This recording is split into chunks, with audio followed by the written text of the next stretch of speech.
तपाईहरुले दिनुभएको साथ एउटा व्यक्तिलाई होइन यो देशलाई हो। त्यो सम्झिदिनु होला। मैले यो जुनीमा तपाईहरुको गुण तिर्न सक्दिन। म सालपा सिलिचुङ यही गेटअपमा गएको थिएँ।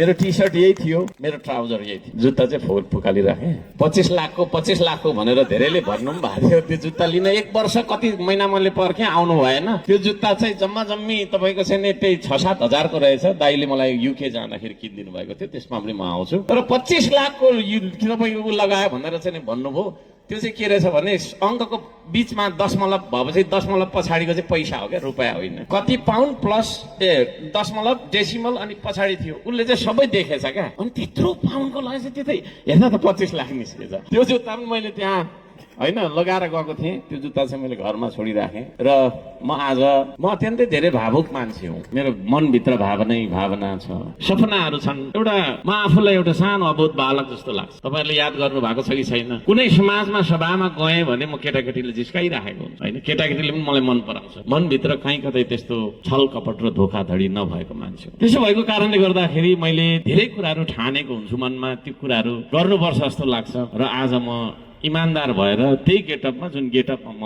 सालपा सिलिचुङ पुगेको थिएँ, त्यही गेटअपमा म आएको छु। त्यतिखेर मैले माइक पनि बोकेर लगेको थिएँ। त्यो माइक पनि लिएर आएको। यहाँ साउन्ड सिस्टम हुँदैन भनेर लाइन गइहाल्छ, अनि त्यसमा बोल्नको लागि लिएको रहेछ भनेर नभन्नु होला। कम्मरमा खुकुरी पनि भिरिराखेको छु, त्यही खुकुरी थियो। खुकुरी मसँग थुप्रैले गिफ्ट दिनु भएको छ, अर्को किन नलिएको भन्दा यही लगेर गयो। भन्नुको मतलब यो सुम्निमा पारुहाङको प्रतिमा निर्माण गर्ने यो योजना मेरो हरेक भावनासँग जोडिएको छ, एउटा सपनासँग जोडियो। म यहाँहरू सबैजनालाई त्यो सपना र भावनालाई एउटा मूर्त रूपमा वास्तविकतामा परिणत गरिदिनका लागि सहयोग गर्नुहुने सम्पूर्ण आदरणीय, मैले मान्नुपर्ने मान्यजन, सम्पूर्ण सहयोगी श्रमदाता सबैजनालाई हार्दिक नमन गर्न चाहन्छु, हार्दिक धन्यवाद दिन चाहन्छु। अब धेरै जिज्ञासाहरू हुन सक्छ। अब सालपा सिलिचुङ चाहिँ किन गएको होइन, सालपा सिलिचुङ चाहिँ किन गएको होइन, यो मैले लगभग 3-4 महिना अगाडि नै प्रमिस गरेको कुरा थियो। मैले फेसबुकमा बोलिसकेपछि अर्को साम्पाङले गर्छ, गरी छाड्छ भनेर बुझ्नु, एनाउन्स गरिसकेको कुरा थियो। त्यसलाई चाहिँ नि पुरा गर्नु थियो। त्यसका लागि सालपा सिलिचुङ हामी सँगसँगै जानुहुने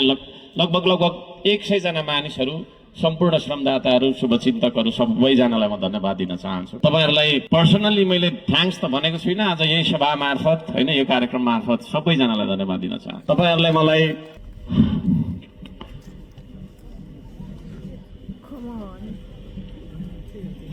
धेरै साथ सहयोग दिइराख्नु भएको, धेरै साथ सहयोग दिइराख्नु भएको।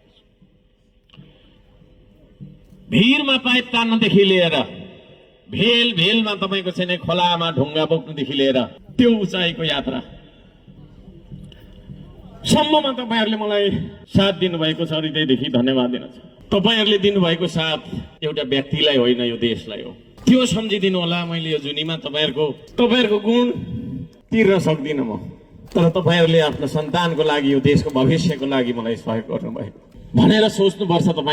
तपाईँ विराम हुँदै आउनु भएको छ माथि सालपा सिलिचुङ। म आफै पनि विराम भएँ, तर मैले चाहिँ त्यो यात्राको क्रममा उस्तै मान्छे पनि पुग्दैन थियो होला, तर मलाई लागिरहेको थियो म पुग्नुपर्छ भन्ने। मैले अठोट गरिसकेपछि म सँगसँगै विराम हुँदै आधी बाटोसम्म जानुहुने लेक लागेर चाहिँ हामी हिँड्न सकेनौँ।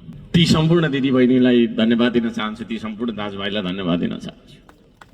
तर मैले चाहिँ सोचिरहेको थिएँ, मेरो प्राण गए पनि ठिक छ, म अन्तिम साससम्म हिँड्छु भनेर।